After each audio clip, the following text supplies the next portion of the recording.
Saudara-saudari terkasih dalam Kristus, hari ini Selasa 27 Februari 2024 dalam pekan kedua Prapaskah tahun B.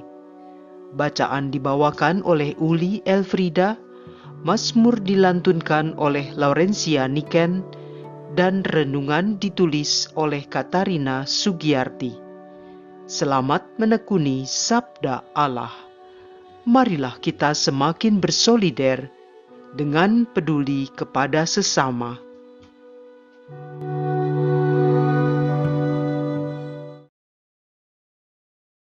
Dalam nama Bapa dan Putra dan Roh Kudus, amin. Bapa yang baik, kasih-Mu yang kekal tak berkesudahan, selalu Kau nyatakan dalam hidup kami. Hari ini kami datang lagi di hadapan-Mu untuk memohon rahmat-Mu, agar kami mengerti apa yang Engkau kehendaki dalam hidup ini. Bimbing langkah-langkah iman kami dari hari ke hari, agar kami dapat berbuat baik dalam nama-Mu terhadap siapa saja yang Kamu temui hari ini. Demi Kristus Tuhan dan Juru Selamat kami. Amin. Bacaan dari Kitab Yesaya, bab 1 ayat 10, dilanjutkan ayat 16 sampai 20. Dengarlah firman Tuhan, hai para pemimpin manusia Sodom. Perhatikanlah pengajaran Allah kita, hai rakyat manusia Gomora. Basuhlah, bersihkanlah dirimu. Jauhkanlah perbuatan-perbuatanmu yang jahat dari depan mataku. Berhentilah berbuat jahat, belajarlah berbuat baik. Usahakanlah keadilan, kendalikanlah orang kejam. Belalah hak anak-anak yatim, perjuangkanlah perkara janda-janda. Lalu kemarilah, dan baiklah kita berperkara, firman Tuhan. Sekalipun dosamu merah seperti kirmizi, akan menjadi putih seperti salju.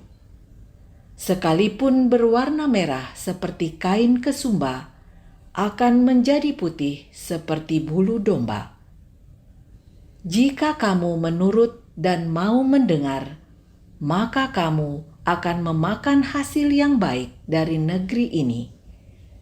Tetapi jika kamu melawan dan memberontak, maka kamu akan dimakan oleh pedang. Sungguh, Tuhan sendirilah yang mengucapkan ini. Demikianlah sabda Tuhan.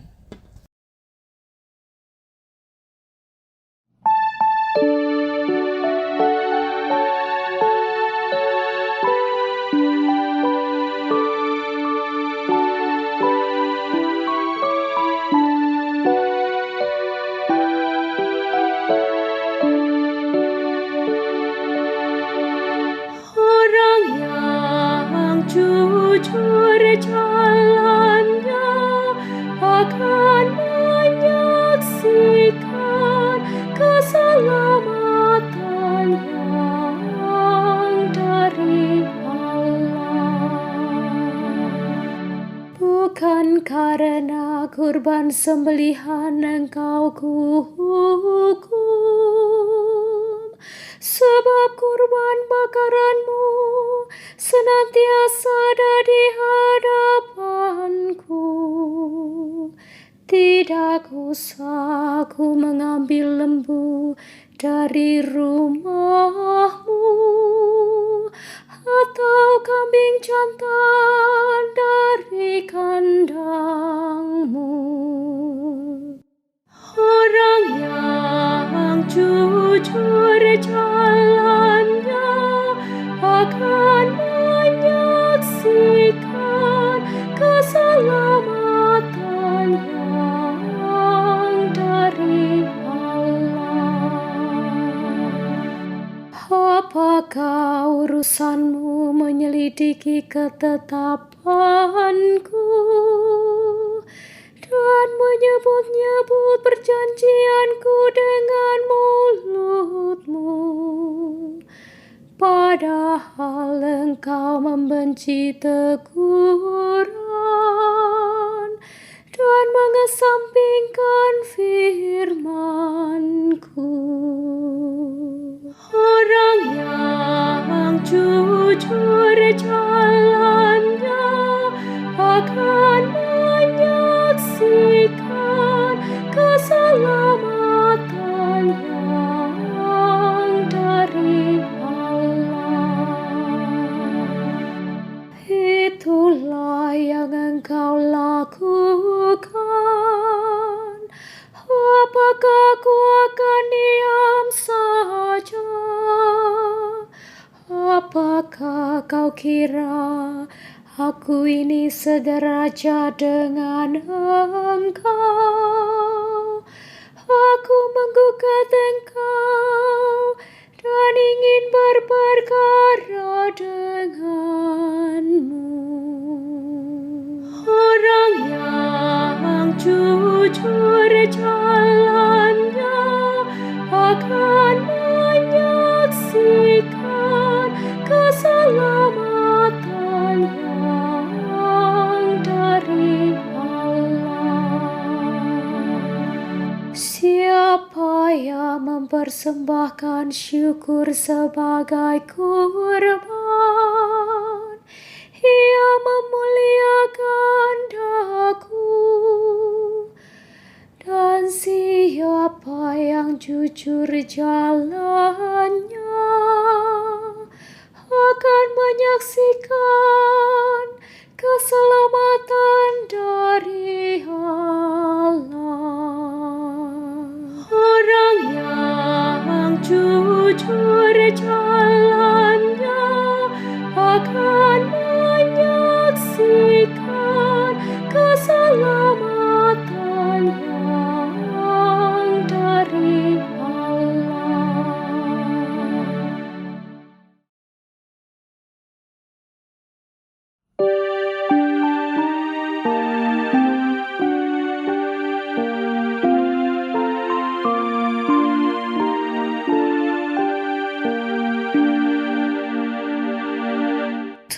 Terpujilah Kristus Tuhan, Raja mulia dan kekal. Buanglah daripadamu segala durhaka yang kamu buat terhadapku, dan perbaruilah hati serta rohmu. Terpujilah Kristus Tuhan, Raja mulia dan kekal.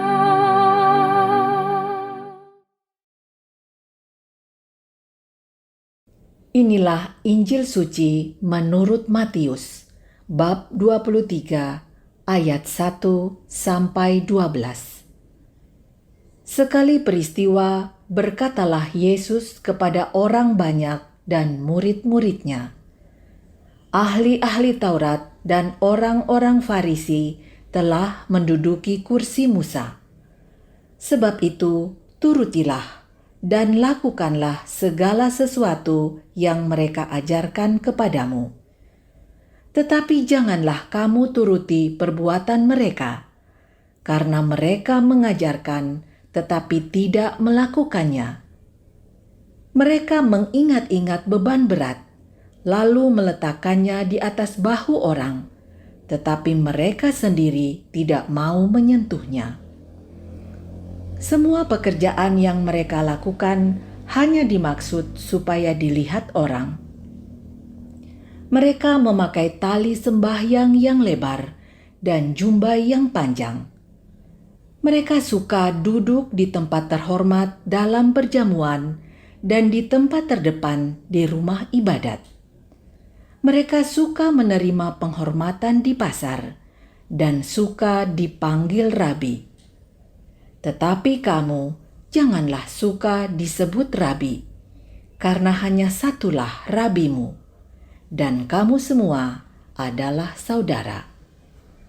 Dan janganlah kamu menyebut siapapun bapa di bumi ini, karena hanya satulah Bapamu, yaitu Dia yang di surga. Janganlah pula kamu disebut pemimpin, karena hanya satu pemimpinmu, yaitu Kristus. Siapapun yang terbesar di antara kamu, hendaklah ia menjadi pelayanmu. Barang siapa meninggikan diri akan direndahkan, dan barang siapa merendahkan diri akan ditinggikan. Demikianlah sabda Tuhan.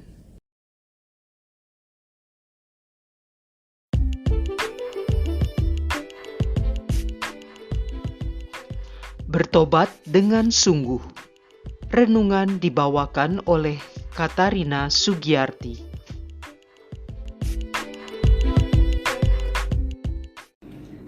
Salam terkasih Bapak, Ibu, saudara-saudari, dan sahabat-sahabat semuanya.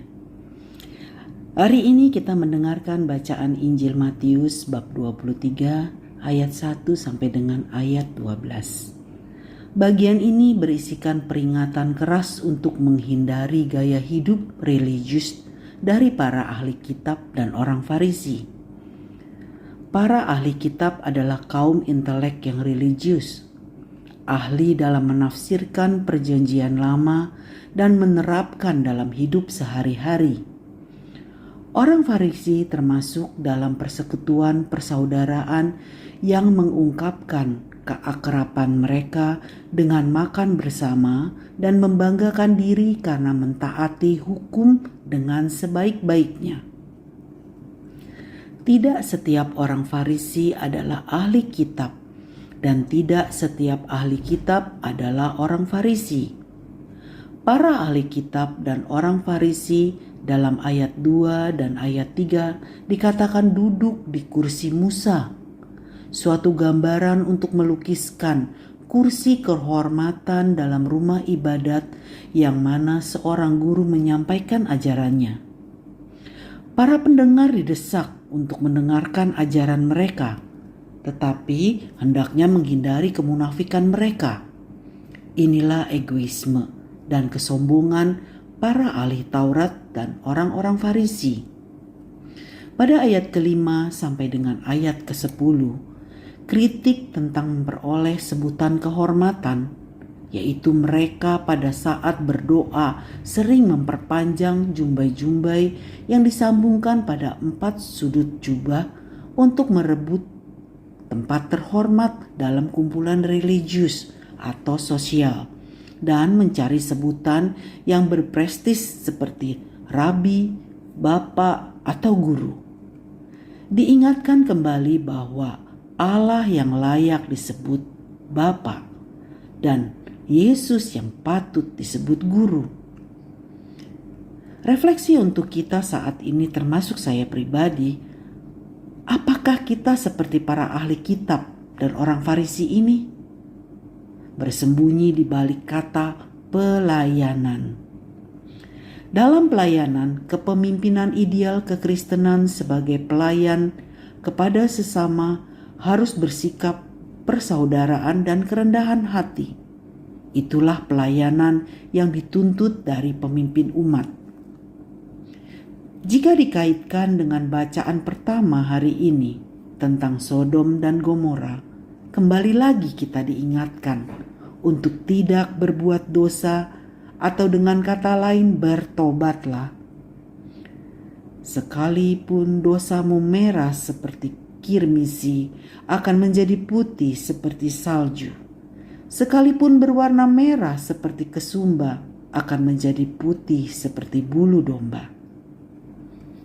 Kita telah dipilih oleh Tuhan, sehingga sekarang ini kita bisa mendengarkan sabda-sabdanya, dan setiap kali kita selalu diingatkan untuk bertobat dan bertobat. Bersyukur pula kita sebagai orang Katolik mempunyai sakramen pengakuan dosa, sehingga kita selalu dapat memulihkan hubungan kita dengan Tuhan. dan terus menjalin relasi akrab dengan Dia yang empunya kehidupan ini. Pada masa Prapaskah ini, kita juga mau memperbaiki relasi itu selama 40 hari ke depan. Marilah kita berdoa. Bapa kami yang ada di surga, kami bersyukur hari ini kami diingatkan kembali untuk bertobat dan mengakui semua kesalahan kami yang sengaja maupun tidak sengaja, yang semua itu membuat Engkau sedih. Pada masa Prapaskah ini, masa pertobatan, kami ingin memperbaiki semuanya, agar relasi kami semakin dekat dari hari ke hari dengan Engkau. Bimbing kami melalui Roh Kudus-Mu ya Tuhan, agar perjalanan jiwa kami ini dapat berjalan dengan baik dan pada akhirnya kami dapat berada di sisi-Mu dengan baik, dengan bahagia kelak. Semua doa kami ini kami satukan dengan Putra terkasih-Mu, Tuhan Yesus Kristus Juru Selamat kami. Amin. Dalam nama Bapa dan Putra dan Roh Kudus. Amin.